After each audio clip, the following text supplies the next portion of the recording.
রমনা পার্কের গাছের গোড়ায় বসছে ওরা জোড়ায় জোড়ায়, যায় না চেনা মানুষ না পশু, ওদের আচরণ চলা ফেরায়।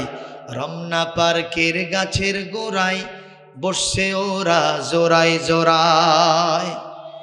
পশুদের মতো কিছু মানে না, সভ্যতা কাকে বলে জানে না, সভ্যতা কাকে বলে জানে না, পশুদের মতো কিছু মানে না। প্রগতির স্লোগানে যাহা কিছু করছে, ভাদেরের কুকুরও হার মেনে যায়, ভাদেরের কুকুরও হার মেনে যায়। রমনা পার্কের গাছের গোড়ায় বসছে ওরা জোড়ায় জোড়ায়। কথা বলেন ঠিক না ঠিক? মান অভিমানে মৃদু গান গায়, পায়রা পায়রি যেন লালা খায়। মান অভিমানে মৃদু গান গায়, পায়রা পায়রি যেন লালা খায়।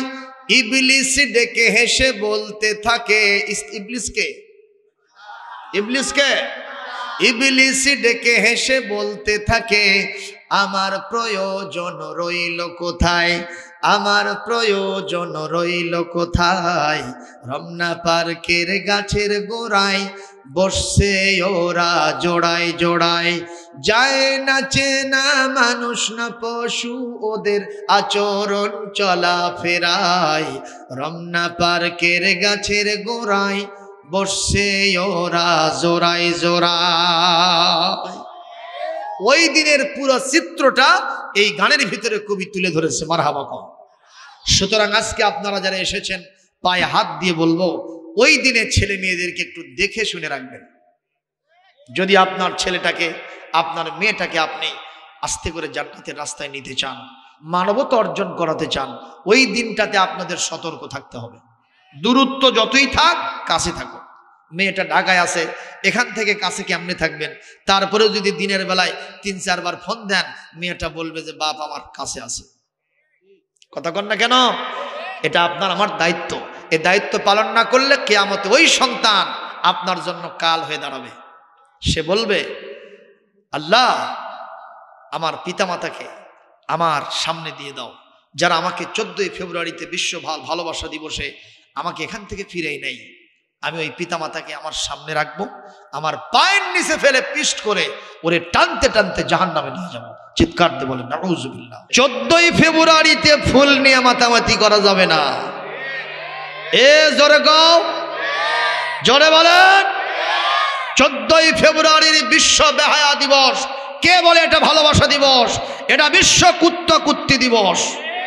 জোরে গান ঠিক না ঠিক? ওই দিনে যা যা হয় কুত্তরাও সেটা করে না।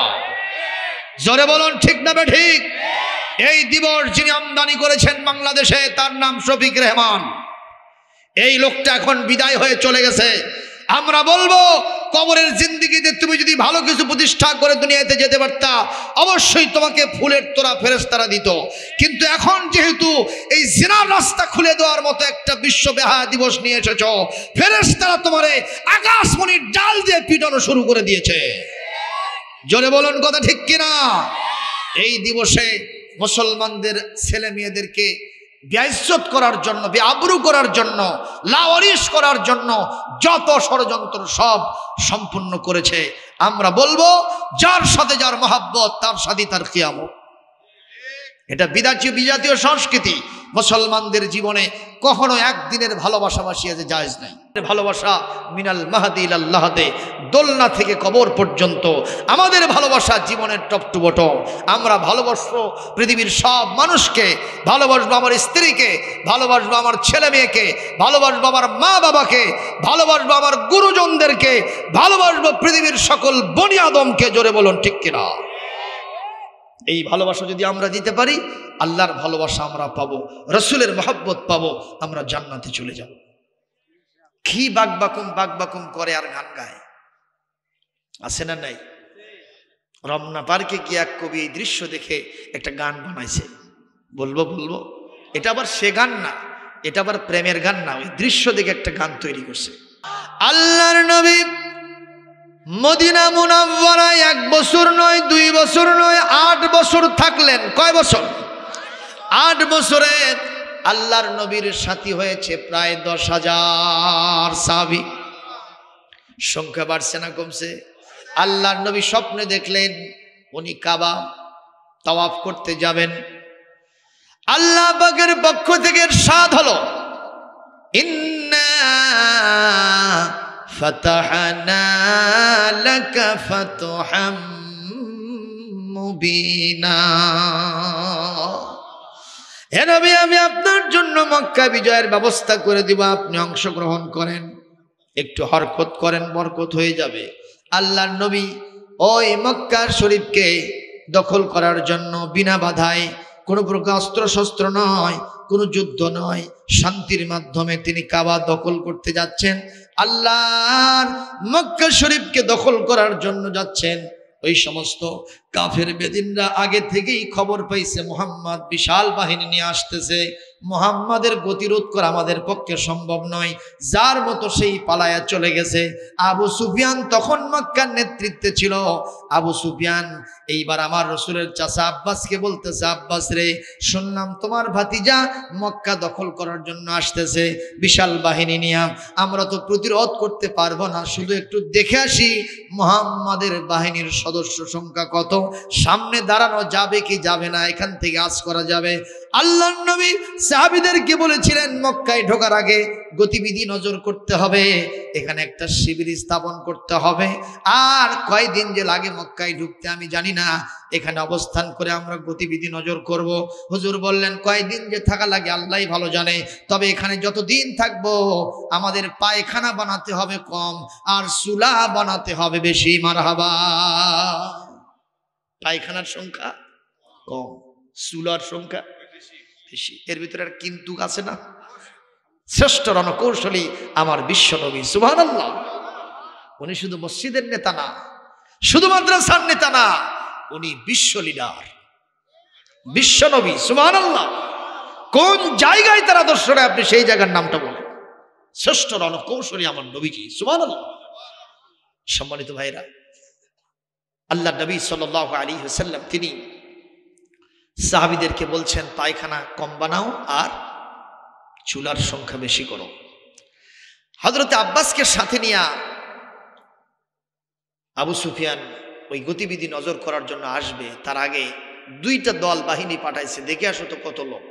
ওরা আসছে খুব সকালবেলা, আসার পরে দেখে লোক সংখ্যা কত গুণে শেষ করা যায় না। সকালবেলা প্রাতকালীন যে প্রাকৃতিক প্রয়োজন প্রস্রাব পায়খানা, এটা কার না লাগে কন্ত? সারা রাতে যত রিজার্ভ হয়ে থাকে আনলোড করা লাগবে না, সবগুলা পায়খানার সঙ্গে আগে থেকেই কম। আল্লাহ রাসূলের নির্দেশে এক একটা পায়খানার সামনে বিরাট বিরাট লাইন তৈরি হয়ে গেছে। ওরা এখন আজেজ দুর্বল অক্ষম হয়ে গিয়ে বলতেছে, আবু সুফিয়ান নেতাজি, লোকের সংখ্যা কত গুণে শেষ করতে পারি নাই, এক একটা পায়খানার সামনে যে লাইন দাঁড়াইছে এটা গুনতেই 12টা বেজে গেছে।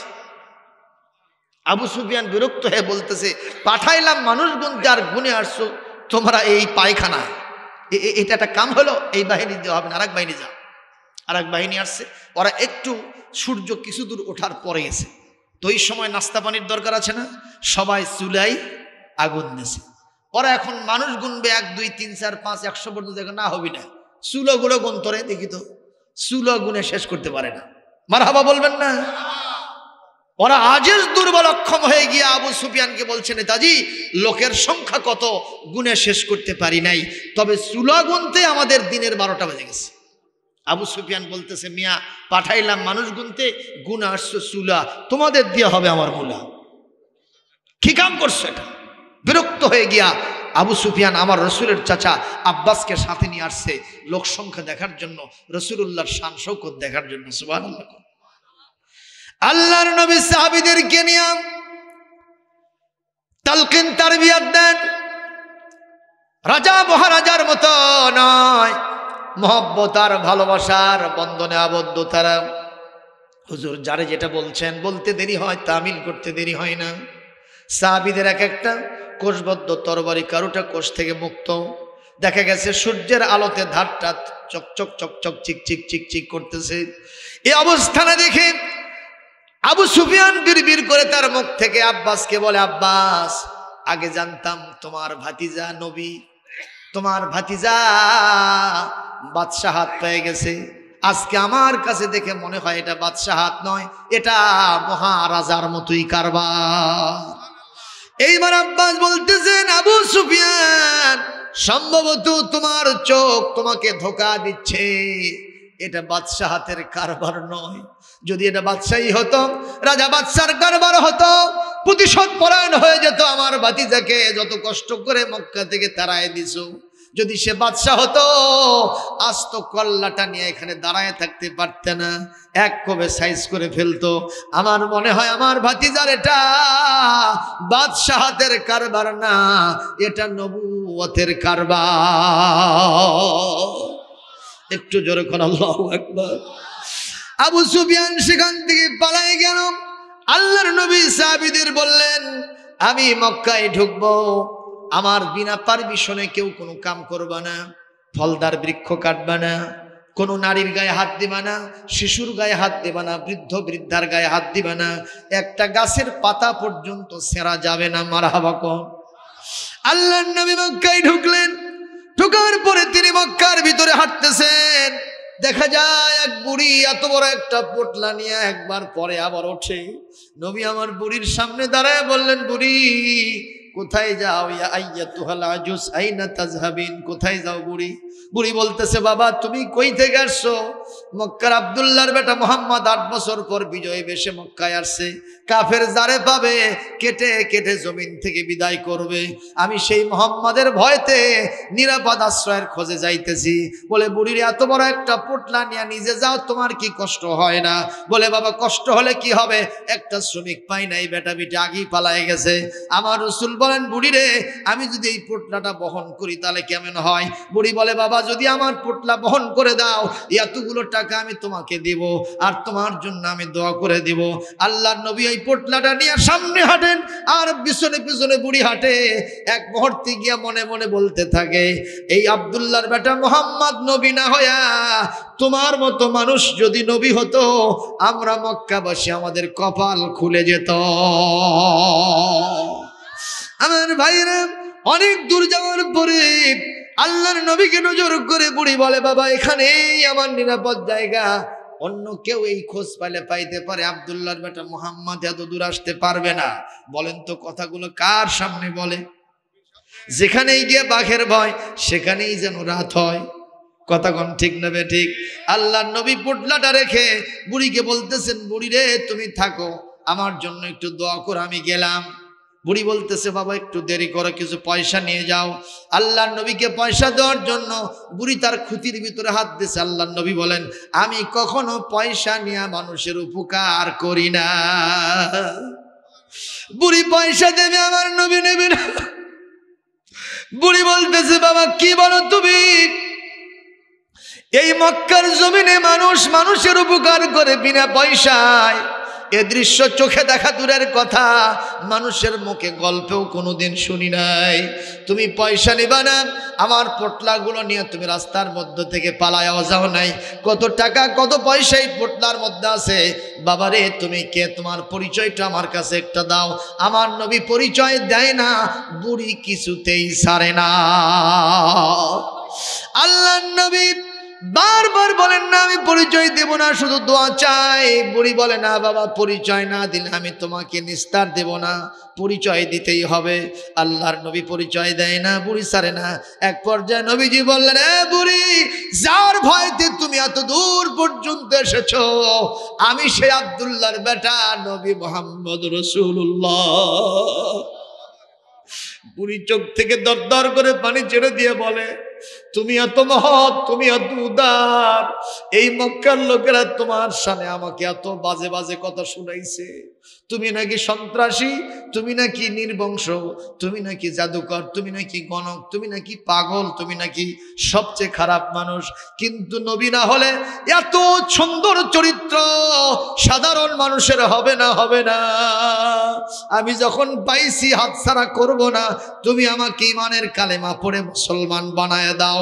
হুজুর বললেন, বুড়ি তাহলে পড়ে নাও, লা ইলাহা ইল্লাল্লাহু মুহাম্মাদুর মুহাম্মাদুর রাসূলুল্লাহ লা ইলাহা,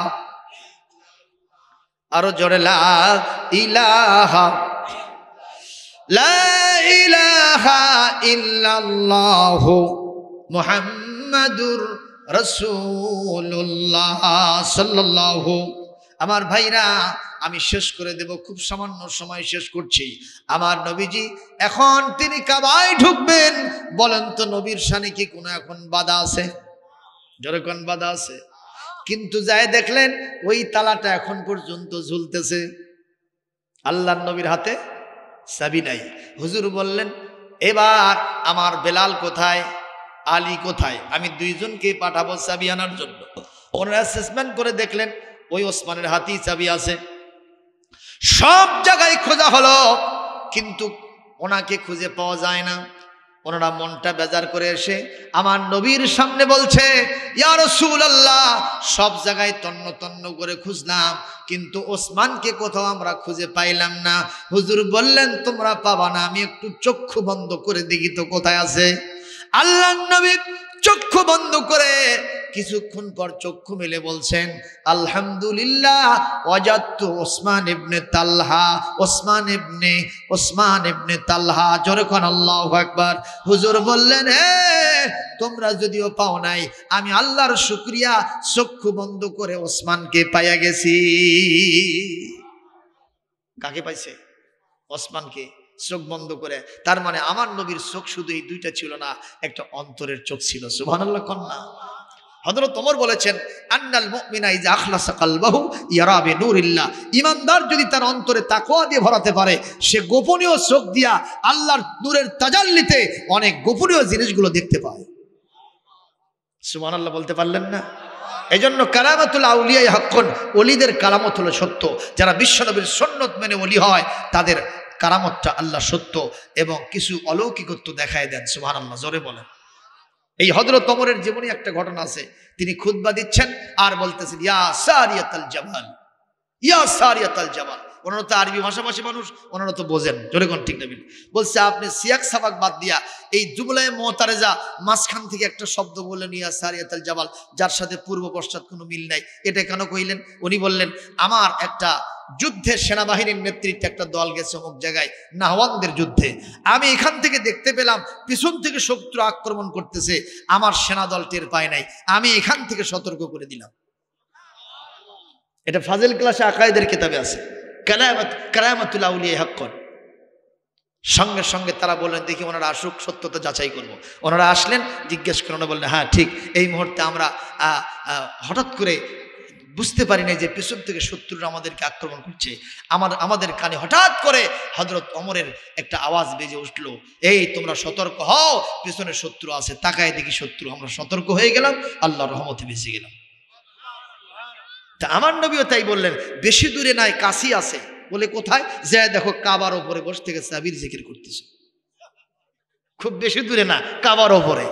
হযরত আলী বললেন, হুজুর পারমিশন চাই। বলে কোনো সমস্যা নাই, তাড়াতাড়ি যাও, আজ খাতির নাই। জোরে বলুন ঠিক না বেটি? হযরত আলী বেলালকে সাথে নিয়ে ওপরে গেলেন।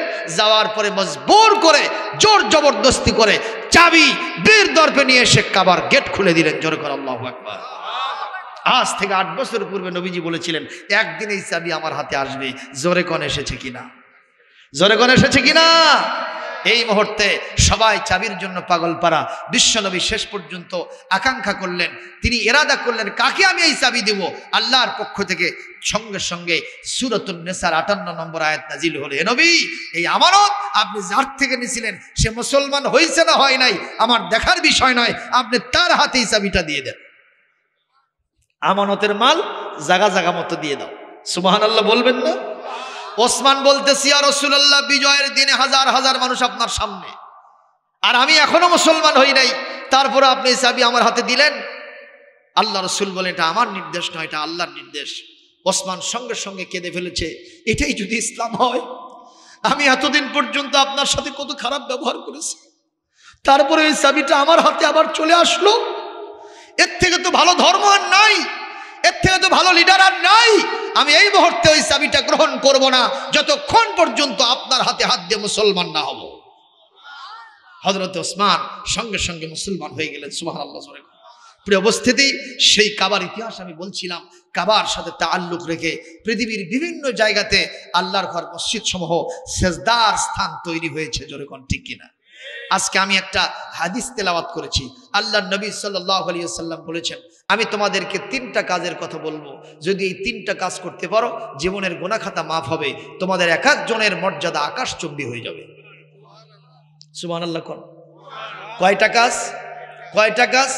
1 নম্বর, ইসবাগুল উযুই আলাল মাকারিহি, কষ্ট হওয়া সত্ত্বেও তাহারাত অর্জন করতে হবে, ওযুটা ঠিকমতো করে নিতে হবে। সুবহানাল্লাহ। 2 নম্বর, কাসরাতুল খুতা ইলাল মাসাজিদ, বেশি বেশি মসজিদের দিকে পদচারণা করতে হবে। সুবহানাল্লাহ বলতে পারলেন না? সুবহানাল্লাহ বলতে পারলেন না? আচ্ছা, মসজিদই যদি না থাকে তাহলে পদচারণা করবেন কোন দিকে? ঠিক না বে ঠিক?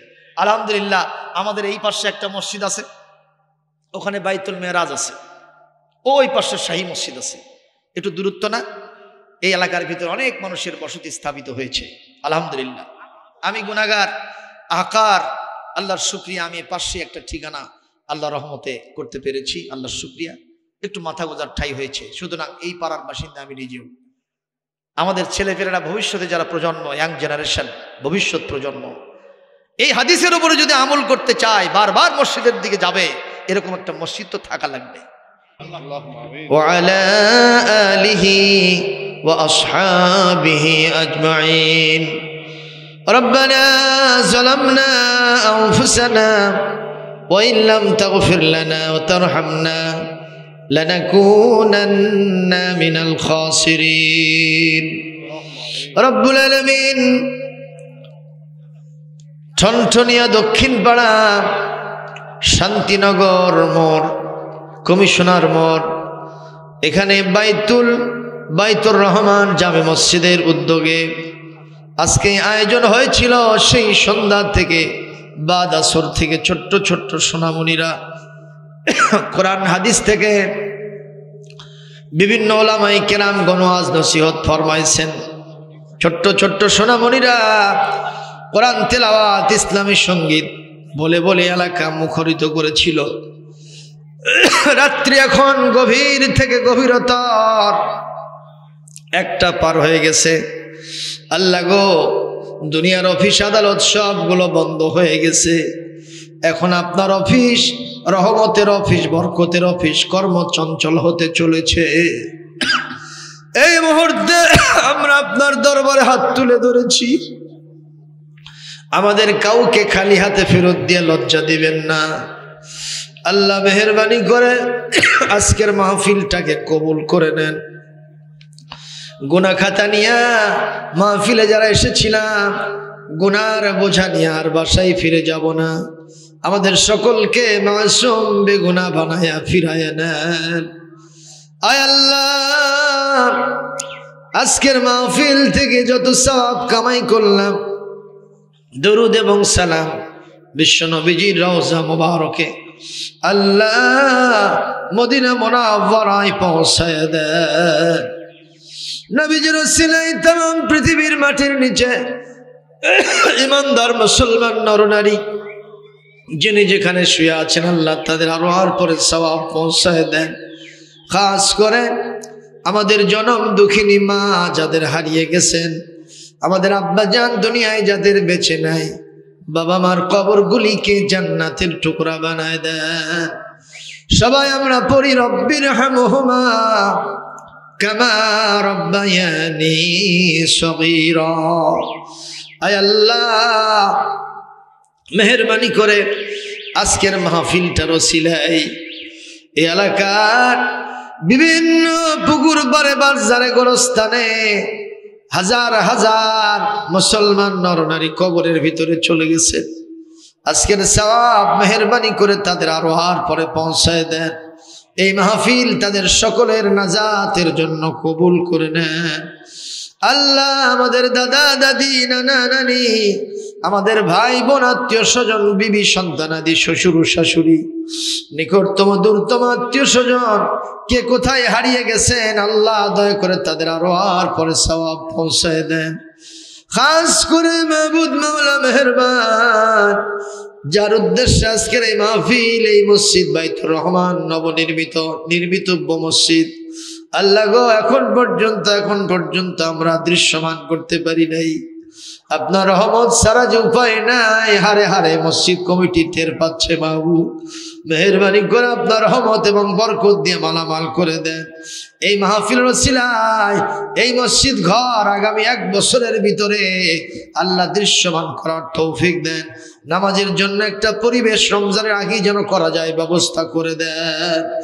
আল্লাহ তাআলা ইতিমধ্যে মসজিদ কমিটির সভাপতি, সেক্রেটারি, সম্মানিত সহসভাপতিগণ, কেশিয়ার এবং এখানকার সম্মানিত সদস্য মণ্ডলী যারা যারা আছেন, দয়া করে মেহেরবানি করে তাদের সকলের খেদমতকে আপনি কবুল মঞ্জুর করে নেন। যিনি এই জায়গা দান করেছেন বা যারাই দান করেছেন তাদের জন্য জান্নাতের মধ্যে জায়গার ব্যবস্থা আপনি করে দেন।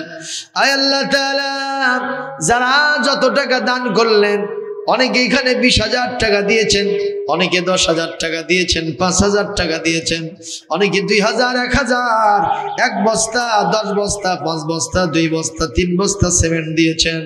আল্লাহ মেহেরবানি করে সকলের এই দানগুলিকে আপনার মসজিদ ঘরের জন্য কবুল করেন। হাদিস শরীফে যেরকম ফায়দা পাওয়ার কথা বলা হয়েছে, এরকম ফায়দামান হাসিল করার তৌফিক সকল দানবীরদেরকে আপনি দান করুন। আয় আল্লাহ মেহেরবানি করে আজকের মাহফিলের সম্মানিত সভাপতি মহোদয়, আমাদের বড় ভাই হযরত আব্দুল মজিদ সাহেব, আল্লাহ মেহেরবানি করে তার উপর খাস রহমত বরকত নাজিল করেন। তার একটা মাদ্রাসা এখানে আছে, এই মাদ্রাসাকে আপনি কবুল মঞ্জুর করে নেন। আল্লাহ শান্তিনগরকে শান্তিনগর হিসেবেই প্রতিষ্ঠা করার তৌফিক দান করেন।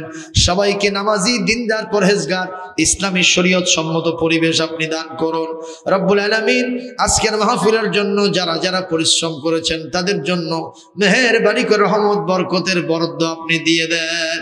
বিশেষ করে বলবো আমাদের সম্মানিত ভাই আব্দুল সালাম সাহেব, আল্লাহ আমাদের রায়হান ভাই, এরপরে আমাদের মোহাম্মদ আলী ভাই, আমাদের আবুল কালাম আজাদ ভাই, আমাদের দুলাল ভাই এবং এখানকার সম্মানিত আয় আল্লাহ সেক্রেটারি মহোদয়, রব্বুল আলামিন নজির ভাই সহ আরো যারা যারা দায়িত্ব পালন করলেন, রব্বুল আলামিন আমার শামীম ভাই দায়িত্ব পালন করেছেন, আরো যারা যারা দায়িত্ব পালন করলেন, যাদের নাম আমি নিতে পারলাম আর যাদের নাম আমার মনে আসলো না, আল্লাহ দয়া করে সকলের জন্য আল্লাহ আপনার রহমত এবং বরাদ্দ বরকত দিয়ে দেন। কালাম আজাদ ভাইকে আপনি কবুল করে নেন। আল্লাহ তাআলা রব্বুল আলামিন এই আশা নিয়ে আমরা হাত নামাবো যে আমাদের এই দোয়াগুলি আপনি শুনেছেন এবং কবুলিয়তের মর্যাদা দিয়েছেন।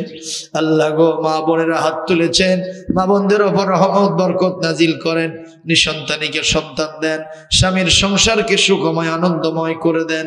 আল্লাহ কন্যা দায়গ্রস্ত পিতামাতাকে তাদের সন্তানদেরকে কন্যাদেরকে সৎপাত্রে দান করার তৌফিক দেন। আয় আল্লাহ তাআলা একটা দোয়া করি, তুরস্ক এবং সিরিয়া সীমান্তে গত সোমবার রাত্রিতে যেভাবে ভূমিধস হয়েছে, হাজার হাজার বুনিয়াদ মুসলিম ভাতৃবৃন্দ, শিশু, নারীরা জান বিদায় হয়ে গেছে একজন। হায় আল্লাহ, বিল্ডিং চাপা পড়ে দুনিয়া থেকে জনমের মতো বিদায় হয়ে গেছে। আজ পর্যন্ত অনেকের লাশটা উদ্ধার করা যায় না। আল্লাহ মেহেরবানি করে ওই জনপদের উপরে আপনার রহমত বরকত দিয়ে মালামাল করে দেন।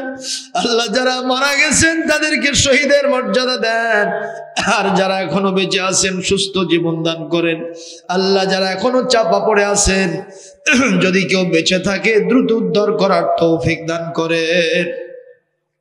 রব্বুল আলামিন আমাদের প্রিয় জন্মভূমি বাংলাদেশকে ওই রকম বিপদ মুসিবত থেকে উদ্ধার করেন। আমাদের উপরে আসমানি জমিনি বালা মুসিবত যা আছে সব থেকে আমাদেরকে হেফাজতে রাখুন। এই দেশের সকল বাসিন্দাকে আপনার রহমতের চাদর দিয়ে আচ্ছাদিত করে রাখুন। রব্বুল আলামিন যে মাহফিলের সূচনা হয়ে গেল, কিয়ামত পর্যন্ত এরকম ইসলামী জলসা এই মহল্লা এবং প্রত্যেক মহল্লায় আপনি দায়েম কায়েম জারি করে দেন, যার যাতে এই সব মাহফিল থেকে হেদায়েতের নমুনা নিয়ে সবাই ভবিষ্যৎ জীবন গড়তে পারে, সে তৌফিক দান করুন রব্বুল আলামিন। আমরা এই আশায় হাত নামাচ্ছি যে আমাদেরকে আপনি কবুল করে নিয়েছেন। রব্বানা তাকাব্বাল মিন্না ইন্নাকা আনতাস সামিউল আলিম ওয়া তুব আলাইনা ইন্নাকা আনতাত তাওয়াবুর রহিম। আল্লাহ তাআলা বিশেষভাবে একটা ভাইয়ের জন্য আমি দোয়া করি, আমার কামাল ভাই বারবার ফোন দিয়ে দোয়া চেয়েছেন। আল্লাহ কামাল ভাইকে আপনি সুস্থ সুন্দর জীবন দান করেন। আল্লাহ সবচাইতে বেশি ভূমিকা পালন করেছেন, মাহফিলের জন্য দৌড়দৌড়ি করেছেন। আমাদের কমিটির ভাইদের সাহায্য ছিল, সহযোগিতা ছিল, পরামর্শ ছিল। আর যিনি পরিশ্রম বেশি দিয়েছেন সেটা হলো আমার মোহাম্মদ আলী ভাই। আল্লাহ মেহেরবানি করে তার এই পরিশ্রমগুলি কবুল করেন। আল্লাহ সকলকে ঐক্যমতের ভিত্তিতে এই মসজিদকে সামনের দিকে এগিয়ে নিয়ে যাওয়ার তৌফিক দান করুন। রব্বানা তাকাব্বাল মিন্না ইন্নাকা আনতাস সামিউল আলিম ওয়া তুব আলাইনা ইন্নাকা আনতাত তাওয়াবুর রহিম। সুবহানা রাব্বিকা রাব্বিল ইজ্জাতি আম্মা ইয়াসিফুন ওয়া সালামুন আলাল মুরসালিন ওয়ালহামদুলিল্লাহি রাব্বিল আলামিন। ওয়াজআল আখিরা কালিমাতিনা ইনদাল মাউতি লা ইলাহা ইল্লাল্লাহু মুহাম্মাদুর রাসূলুল্লাহ।